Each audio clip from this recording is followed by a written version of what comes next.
સર્વે સારસ્વત મિત્રોને નમસ્કાર।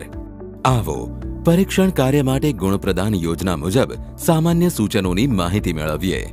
મૂલ્યાંકન શરૂ કરતા પહેલા સંયોજક, સમીક્ષક અને પરીક્ષકોએ પ્રશ્નપત્ર અને ગુણપ્રદાન યોજના એટલે કે નમૂનાની આન્સર કીનો સંપૂર્ણ અભ્યાસ કરી ચર્ચા કરવી। ઉત્તર વહી ઉપર તારીખ, વિષય, વિષય કોડ, બાર કોડ, ખાખે સ્ટીકર, ઉત્તર વહીમાં દર્શાવ્યા મુજબ પુરવણીની સંખ્યા અને કુલ પાના ચકાસી લેવા। આન્સર કી માત્ર માર્ગદર્શક રૂપરેખા જ છે, તેથી પ્રશ્નને અનુરૂપ સાચી હકીકત સ્વીકારી પરીક્ષણ કાર્ય કરવું। જો વિદ્યાર્થીએ હેતુલક્ષી પ્રશ્નોનો સાચો ઉત્તર અલગ રીતે આપેલ હોય તો તેમને યોગ્ય ગુણ આપવા। જેમ કે બહુ વિકલ્પવાળા પ્રશ્નો ઉત્તરમાં આન્સર કીમાં દર્શાવ્યા મુજબના જવાબ આપવાની અપેક્ષિત રીત સિવાય તે ખરા ખોટાની નિશાની કરે, અંડરલાઇન કરે, વર્તુળ કરે અથવા વિકલ્પ લખે, જવાબ લખે અથવા બંને લખે તો તેમને જવાબ આપવાનો પ્રયાસ ગણીને મૂલ્યાંકન કરવું।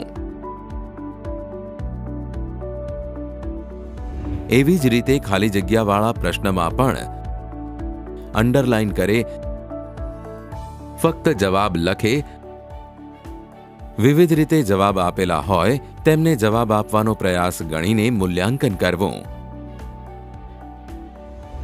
જોડકા જોડવામાં પણ વિદ્યાર્થી અલગ અલગ રીતે જવાબ આપે તો તેમને પણ ધ્યાને લઈને મૂલ્યાંકન કરવું। આ જ રીતે ખરા ખોટા છે તે જણાવવામાં પણ વિદ્યાર્થીઓ પોતાની વિવિધ રીતે જવાબ આપતા હોય છે। ખોટા ઉત્તર માટે ખોટાની નિશાની કરી શૂન્ય ગુણ મૂકવા અને પ્રત્યેક સાચા ઉત્તર માટે ખરાની નિશાની કરી સ્પષ્ટ અને સુવાચ્ય અંગ્રેજી અંકમાં ડાબી બાજુના ઊભા હાંસિયામાં ખૂણાની નિશાની કરીને ગુણાંકન કરવું।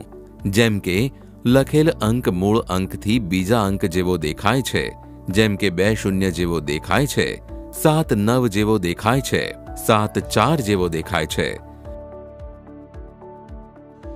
જે પ્રશ્નના ગુણ પૂર્ણાંકમાં ના હોય તેવા ગુણને અપૂર્ણાંકમાં ના લખતા દશાંશ સ્વરૂપમાં લખવા। ઉત્તર વહીમાં વિભાગની શરૂઆત થતા પેજ પર નિયત કરેલ ખાનામાં ગુણ દર્શાવવા। જનરલ ઓપ્શનના વિભાગમાં વિદ્યાર્થીએ માંગ્યા કરતા વધુ ઉત્તર લખ્યા હોય ત્યારે બધા જ પ્રશ્નના જવાબ ચકાસી યોગ્ય ગુણ આપવા। ત્યારબાદ મહત્તમ ગુણ ગણતરીમાં લેવા અને ન્યૂનતમ ગુણ જે ગણતરીમાં લેવાના નથી તેના પર વર્તુળ કરવું। સરવાળો કરતી વખતે ભૂલ ન થાય તેની ખાસ કાળજી લેવી। જુઓ, અહીં 5 ગુણ ગણતરીમાં લેવાના રહી ગયા। જે તે વિભાગના પ્રશ્નો પૈકી કોઈ પ્રશ્નનો ઉત્તર આપેલ ના હોય તો તે પ્રશ્નના ગુણના ખાનામાં NA નોટ અટેમ્પ્ટ લખવું। તેવી જ રીતે કોઈ વિભાગનો એક પણ ઉત્તર આપેલ ન હોય તો મુખ્ય જવાબ વહીના મુખપૃષ્ઠ પર NA એટલે કે નોટ અટેમ્પ્ટ લખવું। વિભાગનો ક્રમ ના જળવાયો હોય કે પ્રશ્નોનો ક્રમ ના જળવાયો હોય તો પણ મૂલ્યાંકન કરી જે તે વિભાગમાં ગુણ ગણતરીમાં લેવા।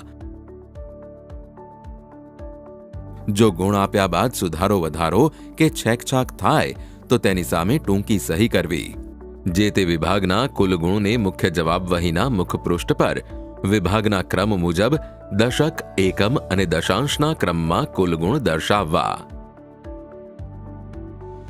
પ્રથમ પેજ પર દરેક પ્રશ્નના ગુણ મુકાઈ જાય પછી ચોકસાઈપૂર્વક સરવાળો કરવો। સરવાળો જો અપૂર્ણાંક હોય તો દર્શાવ્યા મુજબ પૂર્ણાંક સંખ્યામાં જ કુલ ગુણ લખવા અને ત્યારબાદ શબ્દોમાં આ રીતે લખવું।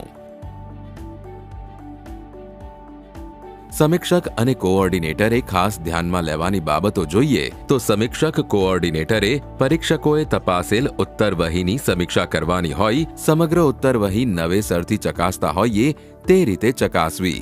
આપને અપાયેલ જવાબદારી મુજબ જ જે તે કલરવાળી પેનનો ઉપયોગ કરવો। જેમ કે પરીક્ષકે લાલ શાહીવાળી પેન, સમીક્ષકે કાળી અને કોઓર્ડિનેટરે લીલી શાહીવાળી પેનનો ઉપયોગ કરવાનો હોય છે, જ્યારે વેરીફાયરે પેન્સિલનો ઉપયોગ કરવો। એટલે કે સમીક્ષક અને કોઓર્ડિનેટરે કાળજી રાખીને પરીક્ષકે આપેલ ગુણની સમીક્ષા કરવી। મૂલ્યાંકન કાર્યને ક્ષતિરહિત અને સુગમ બનાવવા મૂલ્યાંકન કાર્ય માટે આપેલ સૂચનો અને પદ્ધતિઓનો અમલ કરીએ।